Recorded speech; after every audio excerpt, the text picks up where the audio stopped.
Here's how to turn your PS5 into a PS5 Pro. We've got an update on the Dead Space remake, all of the cool games you should look forward to in September, and we just found out that Sony's marketing might be overstepping it a little bit with trying to get you to buy a PS5. But before we get into all this PlayStation news, take a second and click the red subscribe button and set your notifications to all. This is gonna come as a big shock to all of you, but I am a huge horror fan, and one of my all-time favorite horror games ever is Dead Space. This game came out at the perfect time for me when I hadn't played a ton of new horror games. I think at that time, like, I was still playing Resident Evil 4 over and over again, and then I got this brand new Xbox 360 game on Christmas because my dad was like, oh, I didn't get you enough gifts. Let's go over to Kmart, we'll get you a new 360 game, and I had my eyes dead set on Fallout 3. Fallout 3 was sold out, so I got Dead Space, and it basically changed my life. I love that game. I played through the entire thing essentially in one sitting. So when this Dead Space remake was announced, I was honestly a little skeptical, and I feel like my reasons are justified here. First of all, the studio that made the Dead Space trilogy, Visceral Games, was shut down by EA, and this remake is being handled by EA Motive, who have only really worked on the Battlefront 2 campaign, which in my opinion is extremely mediocre, like the definition of mediocre,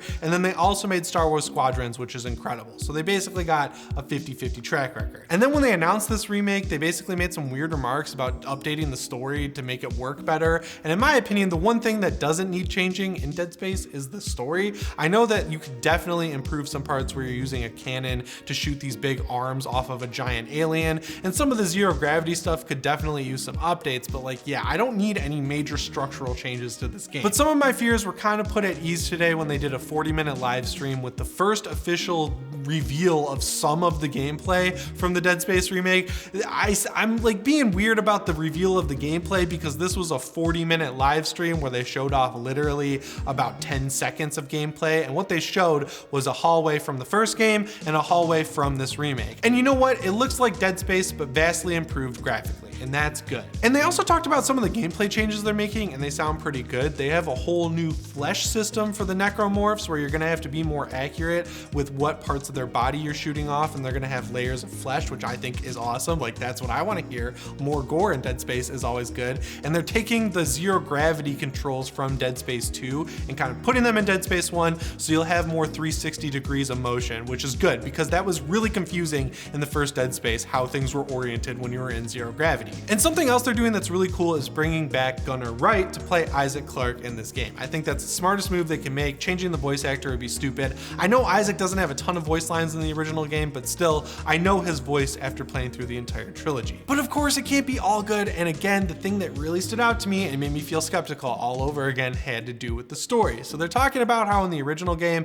Isaac's goal, other than of course to get off the massive spaceship that's full of necromorphs trying to kill him, is to also rescue his girlfriend Nicole. And they're saying they're making some changes there to make that not his goal this time around, and I don't know why, because that's a good goal in my opinion. His girlfriend is trapped on the ship. He wants to get her off because obviously there's some crazy stuff going on this ship that's going to turn her potentially into a necromorph. I'm not going to spoil where the story goes after that, but still, I don't feel like there's any real major concern there. No one was really criticizing that aspect of the story when the game came out, and I watch a lot of videos on Dead Space and I haven't seen a lot of people complaining about that either. Like, yeah, I think it's cool that they're taking a little bit of liberties with some of the gameplay elements, but you really shouldn't screw with the story because the story was fine in Dead Space. I know this is super nitpicky, but I don't really ever get up in arms about changing stuff in games, and I just feel like there's some weird stuff going on here, and I wish they would just show full gameplay instead of pre-alpha stuff or screenshots or anything like that.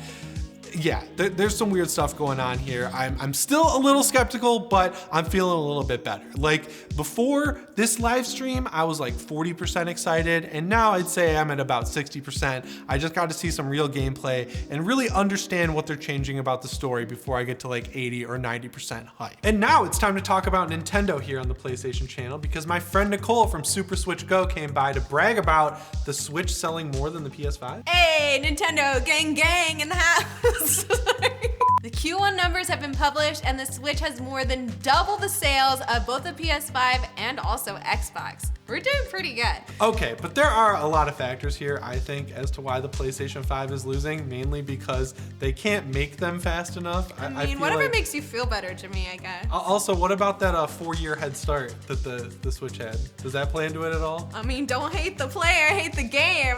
Yeah, we have a head start, and I think also what is more beneficial to us is, of course, like the Switch and just Nintendo in general is geared more towards general consumers and casual gamers, so it's a lot easier for somebody to jump into like a Nintendo world and start out with like a Mario game than it is to just play like jump right into a PlayStation and learn like all the different dynamics that come with that. And just in general, I think the PlayStation tends to have more complicated games.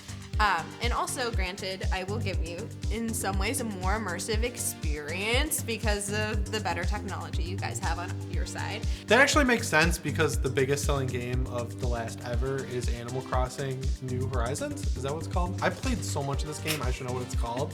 Every Halloween, I go and redecorate my island, make it all fall looking. It's really fun. But yeah, I think it makes complete sense that the Switch is outselling the PS5 because we're weirdly in the same situation we were in with the Wii, where everyone, including your grandma, wanted a Wii, and just like that, everyone and our grandma wants a Switch now. Although I will say I have seen a lot of people like vying for PS5s. Like I've seen on the internet people like surprising their significant others by like placing a PS5 in front of them while they nap so that they like wake up and there's like, I have a PS5! Did you see the lady who washed her boyfriend's PS4 Pro in the sink? Oh my god, yes, that looked horrible. Like that has to be fake, right? I don't know, but she racked up 70 million views, so she's the real winner either way. But long story short, Nicole's doing a giveaway, right, over on her channel, Super Switch Go. Yes, we are giving away a white Nintendo Switch OLED. The white one is the coolest of the two models. I'm really excited, and that was the hardest one to get, so I'm really excited that we have an extra one to give away. And yeah, just from looking at the pictures, the Switch OLED looks a lot better in white than the PS5 does, so you're definitely going to want to go subscribe to Nicole's channel like right now and set your notifications to all. So now that we know Horizon Forbidden West is delayed out of 2021, September is like the biggest month ever for PS5 this year by default, because we actually have some big Sony first-party stuff coming to the console. First up, on September 17th, we have Deathloop, which is made by Arcane Studios over at Bethesda, who's owned by Microsoft. So Microsoft is publishing a PS5 exclusive that to me looks really, really good. So Arcane got their start really working on the Dishonored series, and then they also helped out Machine Games with Wolfenstein Youngblood. Now that game has a lot of problems. They worked in this weird looter shooter mechanic that I thought was terrible. The main characters are really grating and just super annoying, but you could feel Arcane's awesome vertical level design in their little Paris open map world they made for that game. And I feel like that was their practice round for Deathloop, because this is taking that sweet first-person shooting action from Machine Games and putting it into a Dishonored style game. And that is just like chef's kiss, music to my ears, exactly what I want. And every gameplay video I've seen so far from this game looks incredible. Now I'm gonna be playing it on PC because I just have a rule that you gotta play first-person shooters on PC, but I feel like this is gonna take some good advantage of the haptic feedback of the controller on the PS5, and Xbox fans are probably gonna be pretty upset for the entire year they have to wait to play it. I definitely said September 17th is the release date, but it's September 14th, so it's coming out even sooner than I thought. And then on September 24th, you've got two pretty good options on the PS5 between Death Stranding Director's Cut and Lost Judgment. Now we've talked about Death Stranding Director's Cut at length here on the channel a few times, and really if you want to know what's coming with this Director's Cut, just watch the two trailers that came out during Summer Game Fest and just recently at Gamescom, because they are extremely long and very granular, and they tell you everything you need to know about Death Stranding Director's Cut. But Lost Judgment is a game that I recently became aware of during the State of Play they did back in July, over the July 4th weekend, I'm pretty sure. So Judgment is basically a spin-off of the Yakuza series where they can have action combat, while the mainline Yakuza series is just moving over to turn-based, and you're basically playing a cop who goes undercover and plays dirty to get things done. And it seems like a really cool open world game set in Japan, and Lost Judgment has the most insane graphics I've seen in a while. Like when I saw the trailer for the first time for Lost Judgment, I was like, is this like an FMV game in this cutscene? It looks like real life. And then I realized it was a video game, and that kind of blew me away. So I might have to check out Judgment and Lost Judgment. And then the day before that, on September 23rd, we have Diablo 2 Resurrected coming out. I'm actually really excited for this because my first experience with the Diablo franchise was Diablo 3. That game launched pretty rough, but when they released Reaper of Souls, I was in college and I played it so much with my friends. It was a total blast, but everyone would tell me Diablo 2 is where the real fun is at. So I'm glad they're remastering it, they're ground up rebuilding it, and I think you can do 12-player co-op in this thing, so it's gonna be pretty fun when it launches as long as all the servers work okay. I just hope this is a better remake than their Warcraft 3 remastered release because that was a huge mess. I remember people were really excited for that, and they basically overpromised and underdelivered, which is classic Blizzard these days, so I'm crossing my fingers here that this comes out and it's as cool as they've been hyping it up to be. But either way, I'm gonna check it out. And we're kind of working our way backwards here because we're going with September 24th and 23rd, and then now we're talking about September 21st. You've got Kenna Bridge of Spirits, which looks like a Pixar movie brought to life. I know that's what everyone's gonna say about it when it comes out, and I'm gonna get super annoyed because games do not look as good as Pixar movies. I'm just gonna go out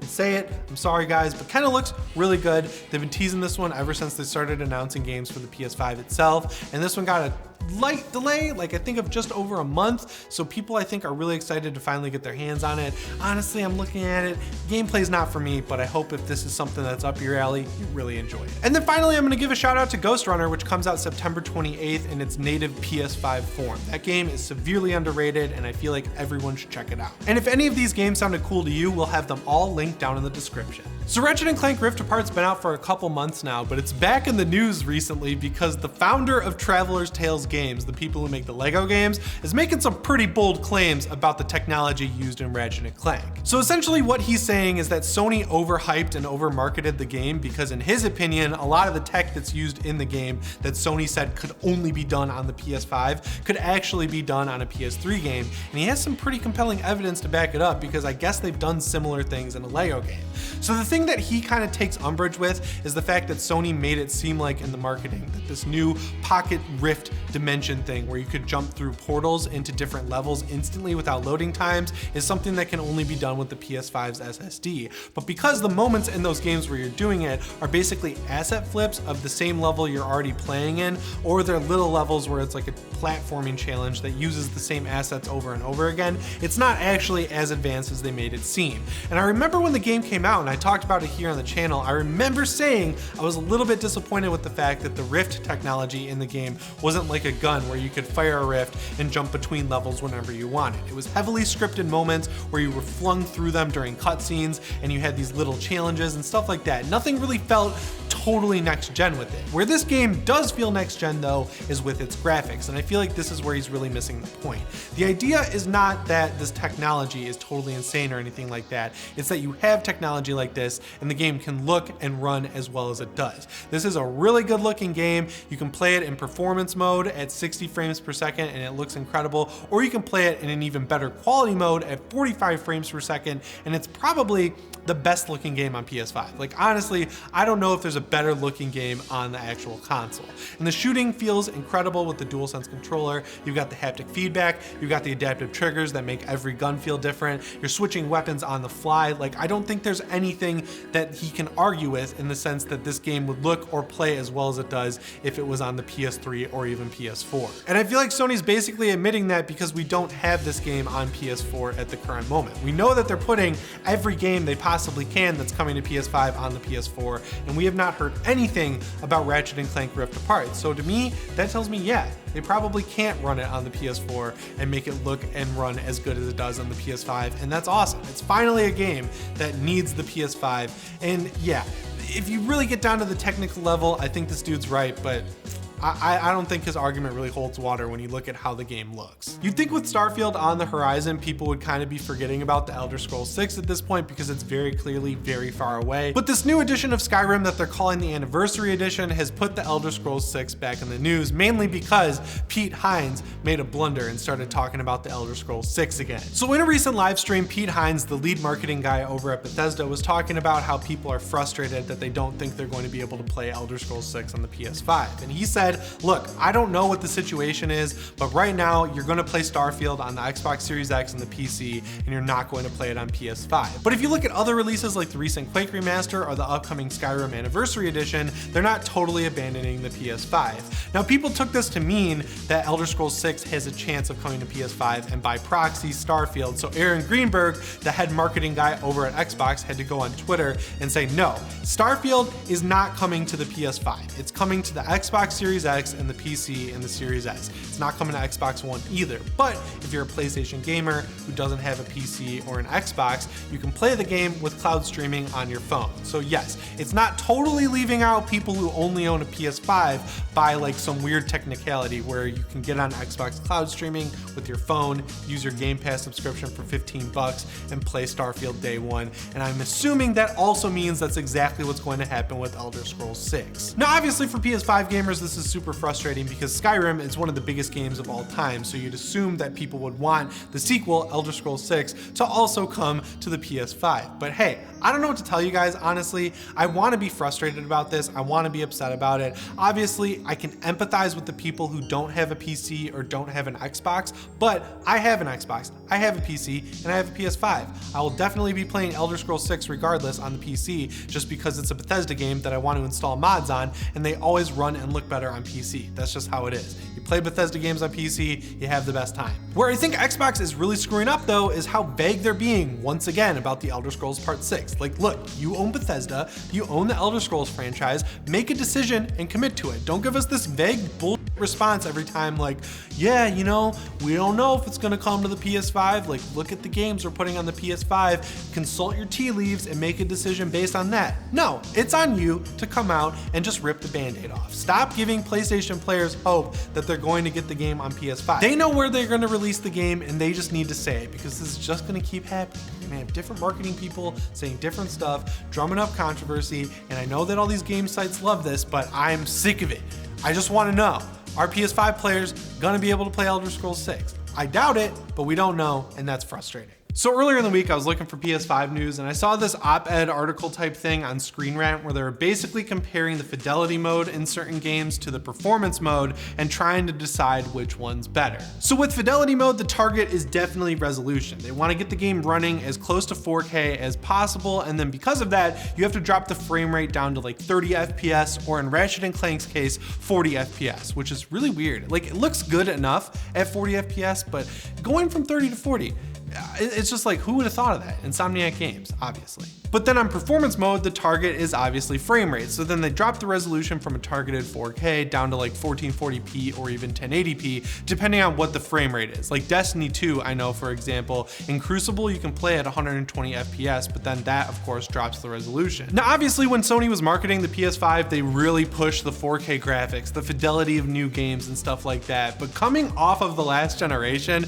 all I wanted out of this new console was a locked 60 frames per second in pretty much every game that became available for it. Because as someone who's played on PC for a long time, I've been locking my games at 60 frames per second for years now, and there really is a big, extremely noticeable difference. Like, honestly, I was kind of surprised that they even pushed 120 FPS in some games, because again, as someone who's primarily a PC player, I pushed games to 120 FPS like Doom 2016 and Doom Eternal, and I gotta be honest with you guys, I barely noticed the difference between 60 and 120, whereas with the difference between 30 and 60, it's like night and day. And after you've played games for a while at 60, you really can't go back. It's really extremely hard. And by the end of last generation, they were struggling to hit 30 frames per second. I remember some notorious games like Jedi Fallen Order and Control would have fluctuating frame rates all over the place. And when you drop below 30 frames per second, it's immediately noticeable because the game starts to feel sluggish. So in my opinion, while a lot of people might want to go for this fidelity mode to really take advantage of their new OLED 4K TV or something like that, I'm gonna go performance all the time, because the console is basically a cheaper PC at this point, so you're gonna want it to run like a PC. Like, there's a reason that the Xbox Series X and the PS5 are both starting to support keyboard and mouse, because with crossplay and other things like that, you gotta make sure that they can stay competitive with PC players, and the best way to do that is by increasing the frame rate. Anyway guys, that's all the PlayStation news I have for you today. Make sure you let me know what you think of all of it down in the comments below, and remember to subscribe and set your notifications to all. As always guys, my name is Jimmy Champagne, and I'll see you in the next one. Thanks for watching.